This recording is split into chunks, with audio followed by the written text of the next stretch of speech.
అయినాయి అని ఛాలెంజ్ చేస్తూ ఎప్పుడైతే ఆయన పిటిషన్ వేశారో అప్పటి నుంచి కూడా నేను దీని మీద మాట్లాడటం జరిగింది. ముఖ్యంగా అప్పుడు ఇప్పుడు చెప్పేది ఏంటంటే ఇప్పుడు ఇవాళ రోజు టాపిక్ కంటే ముందు కొద్దిగా హిస్టరీలోకి వెళ్దాము. అప్పుడు కూడా నేను చెప్పింది ఏంటంటే ఈ ఎసెట్స్ అలొకేషన్ అనేది at the end of the day ఇక్కడ ఇండియన్ సక్సెషన్ యాక్ట్, ఇక్కడ మనకు తెలుసు జగన్మోహన్ రెడ్డి గారి కుటుంబం కానీ వాళ్ళు క్రిస్టియానిటీని అనుసరిస్తారు. సో హిందూ సక్సెషన్ యాక్ట్ ఇక్కడ వర్తించదు. సో ఇండియన్ సక్సెషన్ యాక్ట్ 2005 తర్వాత అదేంటంటే క్లియర్ గా 2005 తర్వాత daughters and sons are equal as per Indian succession act కూడా. వీళ్ళు క్రిస్టియన్స్ అయినా అన్ని మతస్థులైనా, అంటే ఎక్సెప్ట్ షరియాలో అది వేరే విషయము. బట్ హిందూస్ కాకుండా హిందూ సక్సెషన్ యాక్ట్ ఉంది. బట్ వేరే క్రిస్టియన్స్ కి ఇండియన్ సక్సెషన్ యాక్ట్ ఉంది 2005 నుంచి. అందులో కూడా క్లియర్ గా daughters are equal to sons, అంటే కూతుర్లు కొడుకులు ఒకటే అని చెప్పి క్లియర్ గా చెప్పడం జరిగింది. సో దాని ప్రకారంగా చూసుకున్నా కూడా షర్మిలా గారికి ఖచ్చితంగా ఈక్వల్ అసెట్స్ అలొకేషన్ కావాలి. ఆవిడ అంటే వాళ్ళ తండ్రి గారి తదనంతరం, ముఖ్యంగా హిందూ సక్సెషన్ యాక్ట్ కి ఇండియన్ సక్సెషన్ యాక్ట్ కి డిఫరెన్స్ ఏంటంటే నవీన్ గారు, హిందూ సక్సెషన్ యాక్ట్ లో యాన్సెస్ట్రల్ ప్రాపర్టీ మీద తండ్రి బతుకుండగానే కూతుర్లకు హక్కు ఉంటది. అదే ఇండియన్ సక్సెషన్ యాక్ట్ ఇప్పుడు క్రిస్టియన్స్ వాళ్ళు ఉంటే తండ్రి చనిపోయిన తర్వాత మాత్రమే హక్కు వస్తుంది కూతుర్లకు, అదొకటే డిఫరెన్స్ అంతే. సో ఆ విధంగా చూసుకున్నా కూడా 2005 తర్వాత అది ఆ చట్టం వచ్చింది కాబట్టి షర్మిలా గారికి ఈక్వల్ హక్కు ఉంది ఇక్కడ క్లియర్ గా. కానీ ఇవాళ రోజు మనం చూసుకుంటే క్లియర్ గా తన తల్లి గారు విజయమ్మ గారు, వైఎస్ విజయమ్మ గారే, దివంగత నేత రాజశేఖర రెడ్డి గారి శ్రీమతి గారు, ఆవిడ బయటకు వచ్చి ఒక నోటరీ స్టేట్మెంట్ ఇవ్వాల్సినంత దుస్థితి కల్పించారు ఇవాళ రోజు వైఎస్ జగన్మోహన్ రెడ్డి గారు. అంటే ఆవిడ బయటకు వచ్చి బాబు నా కూతురికి అన్యాయం చేస్తున్నావు నువ్వు, నీ మేనల్లుడికి మేనకోడలికి అన్యాయం చేస్తున్నావు నువ్వు, కొద్దిగా న్యాయం చేయ బాబు అని చెప్పి నోటరీ స్టేట్మెంట్ ద్వారా ఆవిడ ఇట్లా స్టేట్మెంట్లు ఇచ్చుకునే దుస్థితికి శ్రీ వైఎస్ జగన్మోహన్ రెడ్డి గారు తీసుకొచ్చారు ఇవాళ రోజు. సో ఇది అంటే ఒక జగన్మోహన్ రెడ్డి మేనమామ కాదు, ఒక కంసమామ.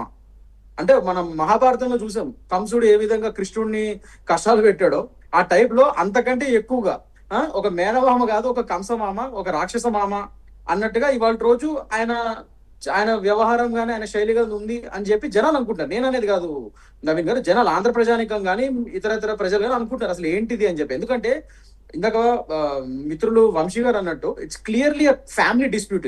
ఇది ఒక పర్సనల్, వాళ్ళ యొక్క పర్సనల్ ఫ్యామిలీ అసెట్స్ కి సంబంధించిన విషయం ఇది, వాళ్ళ యొక్క ఫ్యామిలీ డిస్ప్యూట్ ఇది 4 గోడల మధ్య జరగాల్సిన ఒక వ్యవహారం ఇది. బట్ అన్ఫార్చునేట్లీ మనం ఇందాక అనుకున్నట్టు ఆయన సొంత తల్లికి చెల్లికే ఇట్లా అన్యాయం చేశారు కాబట్టి వాళ్ళు ఇంకా వాళ్ళకి వేరే దిక్కు లేక బయటికి వచ్చి చెప్పుకోవాల్సిన పరిస్థితి ఏర్పరిచారు జగన్మోహన్ రెడ్డి గారు. ఇవాళ రోజు వాళ్ళు బయటకు వచ్చి చెప్పుకుంటారు because it's in the court's purview.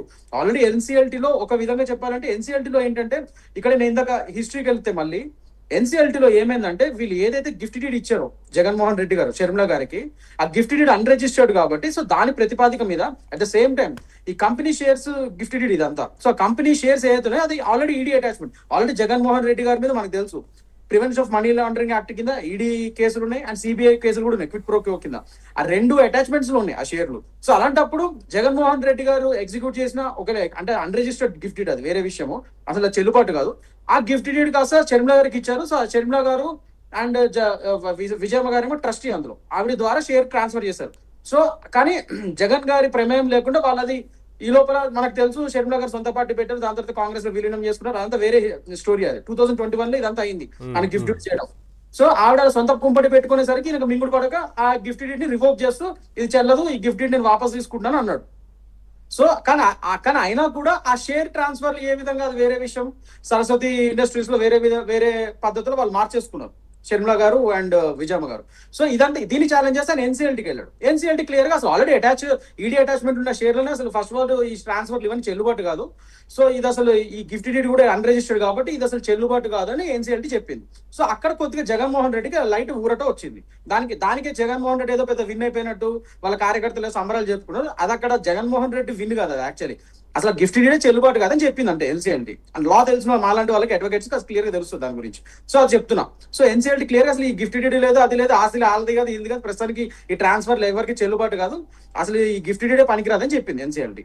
So దాన్ని ఛాలెంజ్ చేస్తూ మళ్ళీ విజయమ్మ గారు షర్మిలా గారు ఇప్పుడు చెన్నై అపిలేటెడ్ ట్రిబ్యునల్ చెన్నైలో ఉంది. సో అక్కడ బెంచ్ తదుపరి ఎలా ఉంటుందంటారు అది చెప్పండి. నెక్స్ట్ ఈ ఆస్తుల విషయంలో తదుపరి ఎలా ఉంటుందంటారు? వీళ్ళు లీగల్ గా ఫైట్ చేస్తే ఒకవేళ తర్వాత ఎలా ఉంటుంది? నవీన్ గారు ఇక్కడ క్లియర్ గా చూడాల్సింది ఏంటంటే సరస్వతి ఇండస్ట్రీస్ అనేది ఎవరి పేరు మీద ఉంది, బోర్డ్ ఆఫ్ మెంబర్స్ ఎవరు, అండ్ ముఖ్యంగా ఇప్పుడున్న పరిస్థితి ఎందుకంటే అది ఈడీ అటాచ్మెంట్ ఆ షేర్స్ ఉన్నాయి కాబట్టి ఆ కేసు తేలేంత వరకు ఈ షేర్స్ అనేది బయటికి రావడానికి ఉండదు, అది ట్రాన్స్ఫర్ చెల్లవు.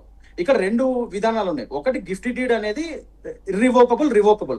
ఈ కండిషన్స్ రాసుకోవాలి గిఫ్ట్ డీడ్ లో. ఆ గిఫ్ట్ డీడ్ లో నాకు తెలిసినంత వరకు అయితే ఆయన కండిషన్ రాయలేదు అప్పుడు జగన్మోహన్ రెడ్డి గారు. ఎందుకంటే అప్పుడు నేను దీని డిబేట్ చేయడం కూడా జరిగింది. నాకు చదివాను, నా దగ్గర కాపీ ఉండేది అప్పుడు, చదివాను నేను. ఆ పబ్లిక్ డొమైన్ లో పెట్టారు అప్పుడు ఆ కాపీ. సో నాకు గుర్తున్నంత వరకు అయితే ఆ గిఫ్ట్ డీడ్ లో ఆ కండిషన్ రాలే జగన్మోహన్ రెడ్డి గారు. ఏంటి, ఒకవేళ ఈమె out of love and affection ఇస్తున్నాను గిఫ్ట్ డీడ్ నేను, ఒకవేళ ఈమెగానే ఫ్యూచర్ లో ఇది నేను మళ్ళీ వెనక్కి తీసుకునే హక్కు నాకు ఉందని క్లాజ్ రాసుకోవాలి జనరల్. ఒకవేళ అది చెల్లుబాటు కాకూడదు అని ఉంటే ఫ్యూచర్ లో అది రివోక్ చేయాలనుకుంటే అలా క్లాజ్ రాసుకోవాలి. ఆ క్లాజ్ ఉన్నట్టు అందులో నాకైతే కనబడలేదు. ఒకటి అదొక పాయింట్. అదేమో కొద్ది షర్మిల గారికి అడ్వాంటేజ్. రెండో ఇంకోటి, అది అసలు అన్రిజిస్టర్డ్. అది జనరల్ గిఫ్ట్ డీడ్స్ అనేది రిజిస్టర్ అయితేనే దానికి లీగాలిటీ ఎక్కువ ఉంటుంది, లీగల్ వాల్యూ ఎక్కువ ఉంటుంది. అది అన్రిజిస్టర్డ్, అది ఓన్లీ జస్ట్ నోటరీ మీద ఒక సంతకం పెట్టుకొని చేసుకున్నది, దానికి పెద్ద ఎవిడెన్షియరీ వాల్యూ ఉండదు. సో ఆ విధంగా షర్మిల గారికి కొద్దిగా ఇది జగన్ గారికి కొద్దిగా అడ్వాంటేజ్ అది. సో అట్లా అవన్నీ ఉంటాయి. ఇదంతా ఎప్పుడు తెలుస్తుంది court? At the end of the day ED attachments ఇవన్నీ రిలీజ్ అయిన తర్వాత, ఆ షేర్లు నార్మలైజ్ అయిన తర్వాత అప్పుడు ఇక్కడ క్వశ్చన్ వస్తుంది ఎవరికి ఆ షేర్లు వస్తాయి అన్నది. సో ఇప్పట్లో తేలే వ్యవహారం అయితే కాదు.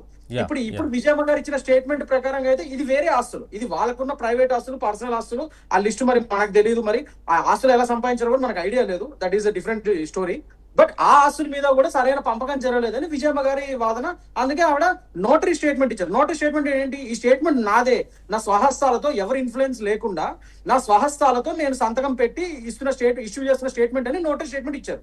సో దీనికి వైసీపీ వాళ్ళు మింగుడు పడక ఇది చంద్రబాబు నాయుడు గారి హస్తం ఉంది, వాళ్ళ హస్తం ఉంది, వీళ్ళ హస్తం ఉంది అని చెప్పి పాపం తప్పించుకోవడానికి ఏ రీజన్ దొరక అపోజిషన్ పార్టీ మీద చేసే ఒక దుశ్చర్య చేస్తున్నారు. సో వీళ్ళకి తెలియాల్సింది ఏంటంటే విజయమ్మ గారు క్లియర్ అందుకే నోటరీ స్టేట్మెంట్ ఇచ్చారు. ఏంటి, స్వయంగా నా స్వహస్తాలతో నేను రాసిన స్టేట్మెంట్ అని, అందుకే నోటరైజ్ చేయించారు. దాని మీనింగ్ అదే. సో వైసీపీ కార్యకర్తలు ఫస్ట్ అది తెలుసుకోవాలి.